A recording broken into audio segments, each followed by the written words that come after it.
शेतकरी संघटनेचे माजी जिल्हाध्यक्ष, स्वतंत्र भारत पक्षाचे जिल्हाध्यक्ष ॲडव्होकेट धोंडीबा पवार साहेब, वायदे बाजारामधून काढावी अशी कुणकुण लागली आहे. काही व्यापारी त्याचा आग्रह धरत आहेत हळद वायदे बाजारातून काढण्याचा.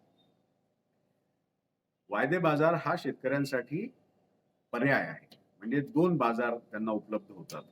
एक बाजार संपूर्णपणे बंद झाला तर दुसरा बाजार म्हणजे स्पॉट मार्केट, कृषी उत्पन्न बाजार समितीचा एकमेव पर्याय शेतकऱ्यांकडे राहील.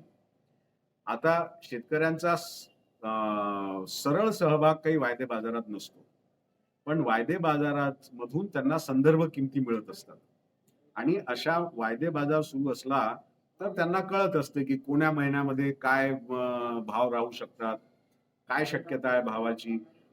डिमांड अँड सप्लाय, मागणी आणि पुरवठ्याचा सुद्धा अंदाज वायदे बाजारातून येत राहतो. म्हणून जे लोक वायदे बाजारात काम करत नाही, सरळ शेतकरी त्याच्यामध्ये वायदे बाजारात काम करत नाही, पण तरी सुद्धा वायदे बाजाराचा त्याला असाही फायदा होतो. आणि दुसरं, जे लोक वायदे बाजारात काम करतात त्यांना तर तो एक बाजार आहे आणि त्याचा वापर जर का त्यांनी व्यवस्थितपणे केला तर त्याचा फायदाही भरपूर आहे.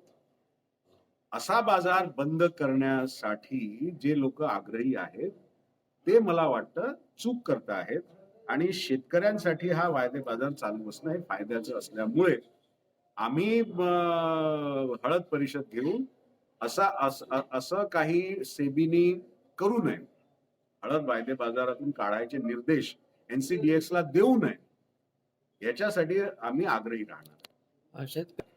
आता जर का त्यांनी तरी काढण्याचा प्रयत्न केला, जसं सोयाबीन काढलं, उडीद काढला, मूग काढला, चना काढला आणि त्याच्यामुळे त्याचा काही संदर्भ किमती मिळत नाहीत आणि व्यापारी मग सगळे कमी भावाने घेण्याचा प्रयत्न करतात, कारण त्यांना पण माहित नसते की काय भाव राहणार आहेत. असा अंदाज न आल्यामुळे व्यापारी सुद्धा कमी भावाने घेण्याचा प्रयत्न करतात आणि त्याचा फटका शेतकऱ्यांना बसतो. तेव्हा शेतकरी संघटना असं काही पाऊल हळदी बाबतीत जर का सेबीने उचललं, तसे तर या सगळ्या वाहनांचा अंतर्भाव व्हावा म्हणून आम्ही सेबीला जाणारच आहे. नोव्हेंबर महिन्यामध्ये आम्ही धरणे देण्याकरता धरणे आंदोलन तिथं सेबीच्या कार्यालयासमोर करणार.